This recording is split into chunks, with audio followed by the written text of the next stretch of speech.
Hello, first year numericals on gravitation. Now, number 1, the distances of the two planets from the sun are 10 power 11 and 10 power 10 meter respectively. Find the ratio of the time periods and speed of two planets. अब इसका solution देखिए.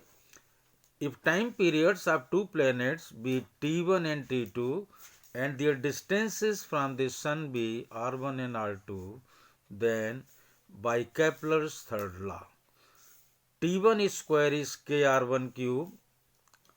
याद रहे ये Kepler's law है, T square is KR cube.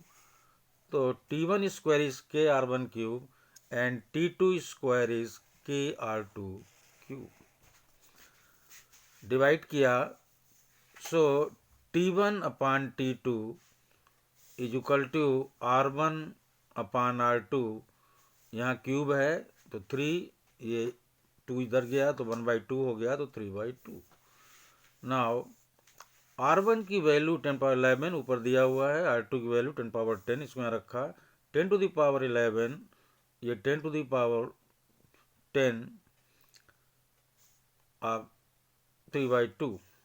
तो ये हुआ 10 अपान 1 3/2. 10 3/2 इज 10 रूट 10 और 1 का 3/2 इज जस्ट 1. तो T1 upon T2 is 10 root 10/1. ये टाइम पीरियड का रेशियो आ गया. ये टाइम पीरियड का रेशियो आ गया. Now suppose speeds are v1 and v2. Suppose speeds are v1 and v2. तो ऑर्बिटल स्पीड इसके लिए फार्मूला है 2 पाई, बल्कि स्पीड फार्मूला है 2 पाई r/t. इसको हमने इस्तेमाल किया. वेलोसिटीज हैं 2 पाई r1 अपान t1, 2 पाई r2 अपान t2. इनका रेशियो होगा 2 पाई r1 t1 इंटू 2 पाई r2 t2 अपान 2 पाई r2. तो v1 अपान v2 ये आया, ये कट्टम पिट्टम हुआ, 2 पाई कैंसिल हुआ. R1 by R2 and T2 by T1. R1 by R2. और जरा ध्यान दीजिए, ऊपर T1 बाई T2 आया था R1 अपान R2 पावर 3/2. यहाँ उल्टा है T2 बाई T1, तो ये हो गया R2 अपान R1 की पावर 3/2. तो ये R1 और ये R1 3/2, R2 3/2 divided by R2. Overall R1 half, क्योंकि सॉरी R1 और ये R1 3/2 है, ये नीचे गया तो R1 रूट आया और ये ऊपर गया तो R2 का रूट आया. तो R2 upon R1 square root यानी half. This is 10 power 10, this power 10 power 11 half. तो दिस इज 1/10, दिस इज 1/10 की power half. So v1 upon v2 is 1 upon root 10. तो ये हो गया आपकी वेलोसिटी और केपलर्स लॉ के लिए फार्मूला, जो कि आपको याद रखने हैं न्यूमेरिकल्स में. Now second numerical, at what height above the earth's surface the acceleration due to gravity will be 1/9 of its value at the earth's surface. Radius of earth is 6400 kilometre. यानी कितनी height पर ऊपर जाएं कि जो acceleration due to gravity g dashed है, ये अर्थ के सरफेस पर जो जी है उसका 1/9 हो जाए. हम जानते हैं फार्मूला, ये आपको याद रखना है कि अगर h हाइट पर जाते हो तो h हाइट पर acceleration due to gravity g dashed is g upon 1 plus h upon r e whole square. Values रखिए, g dashed is g/9, g upon 1 plus h upon r e whole square. It implies that ये cancel हुआ, g cancel हुआ, तो 1 upon 9 is 1 upon 1 plus h upon r e whole square. And it again implies 1 plus h upon r e whole square is just 9. So 1 plus h upon re is 3. It implies that h upon re is 2, yet h is equal to 2re. h is equal to 2. Radius of the earth दी है 6400 kilometre, तो height आ गई 12,800 kilometre. तो ये आपका हो गया answer. याद रहे ये मेन फार्मूला है, अगर आपको फार्मूले याद हैं तो आराम से न्यूमेरिकल्स हो जाते हैं। याद रखना formula. Now next numerical, assuming the earth to be a sphere of uniform mass density, how much would a body weigh halfway down to the center of the earth if its weight 250 Newton on the surface?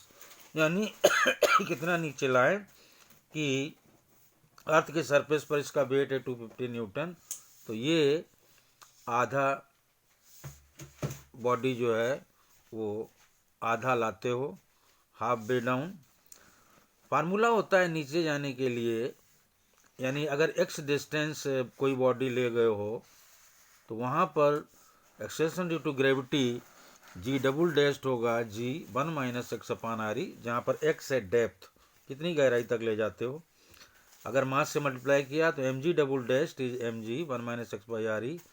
This is weight at depth x and this is weight on the surface of the earth 1 minus x by re at x is equal to re by 2, यानी इतनी गहराई पर, इतनी depth पर जो wait w double dashed है ये क्या होगा w 1 माइनस और x is R E by 2, यानी x upon R is half w by 2, पहले का आधा 2 बाई 2, तो वेट हो जाएगा 125 Newton.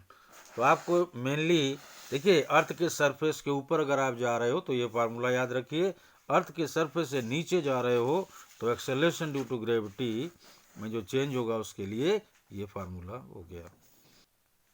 Now next numerical, calculate that imaginary angular velocity of the earth for which effective acceleration due to gravity at the equator becomes 0. In this condition, what will be the length of the day in hours? RE है 6400 kilometre and G है 10 metre पर second square. वो angular velocity बताइए जिस पर effective acceleration equator पर 0 हो जाए। याद रहे The acceleration due to gravity at the equator in presence of Earth's rotation, अगर अर्थ रोटेट करती है तो g डैश्ड की वैल्यू होगी g minus omega square R E. ये आपको याद रखना है। ये दिया हुआ है if g dashed is equal to 0 तो क्या होगा 0 is equal to g minus omega square R E. So omega is, इससे आपने निकाला omega is root g upon R E. g की जगह 10 है, जी की जगह 10 है और आर की जगह 6400 kilometre 10 power 3 metre, 1/64 into 10 power 4। Anyway angular velocity आ गई 1.25 into 10 to the power -3 radian per second. This is angular velocity जिस पर effective acceleration due to gravity 0 हो जाती है इक्वेटर पर। नाउ टाइम पीरियड t कितना होगा 2 pi by omega, it is 2 pi by omega, यानी 2 पाई जगह 3.14, ओमेगा की जगह ये लिख दिया 1.25 10 पावर -3, तो टाइम पीरियड हो गया 5024 सेकेंड यानी 1.4 आवर। टाइम पीरियड यानी एक चक्कर लगाने का समय। So earth would complete its rotation in 1.4 hours instead of 24 hours. तो ये आपका जवाब हो गया। This is the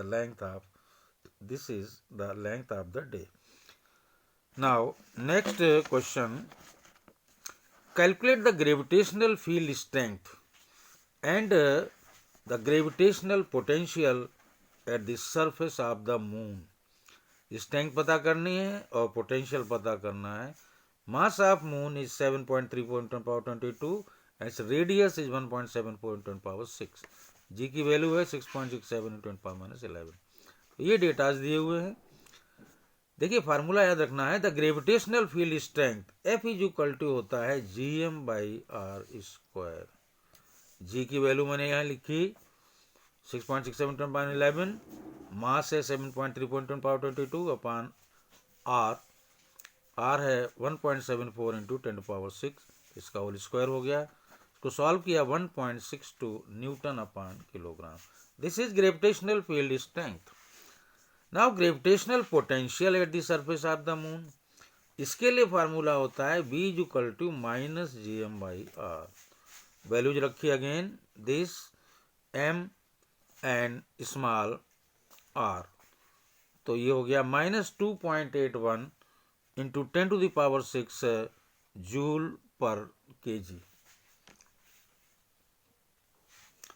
Now next numerical, calculate the velocity of projection of a particle so that the maximum height attained by the particle is 0.5 re, where r is the radius of the earth. Mass of the earth is me। हमें पता करना है velocity of projection की maximum height जो है वो 0.5 R तक पहुंच जाए। Now the gravitational potential energies of the particle at the earth surface and at a distance 0.5 R from the earth surface. Gravitational potential energy का फार्मूला होता है U is equal to minus GMEM upon, और surface पर है तो are, और H height पर चले गए हो तो U डैश होगा minus GMEM upon RE plus H, लेकिन यहाँ पर H की वैल्यू क्या है 0.5 RE, 0.5 RE, तो मैंने यहाँ पर लिख दिया। Overall this is -2/3 GMEM/RE। तो ग्रेविटेशनल पोटेंशियल सरफेस पर इतनी है और H हाइट पर इतनी है, तो hence gain in potential energy is U dash minus U dash जगह लिखा -2/3 GMEM upon RE minus GMEM upon RE। GME upon RE हमने कॉमन लिया तो मिला 1 - 2/3। सो U डैश माइनस U, यानी gain in potential energy is 1/3 GMEM/RE। This is gain in potential energy. Now this gain will come from initial kinetic energy half mv²। ये gain हमें क्यों मिला? क्योंकि हमने काइनेटिक एनर्जी दी है, तो काइनेटिक एनर्जी बराबर होगा ये गेन इन पोटेंशियल एनर्जी या चेंज इन पोटेंशियल एनर्जी के। So half mv² is 1/3 GMEM upon RE। mm cut गया तो v² is 2/3 GME upon RE, तो वेलोसिटी आ गई √2/3 GME अपॉन RE। तो याद रहे ग्रेविटेशनल पोटेंशियल एनर्जी का फार्मूला ये होता है, इसको आप याद रखेंगे तभी आप प्रॉब्लम को सॉल्व कर पाएंगे।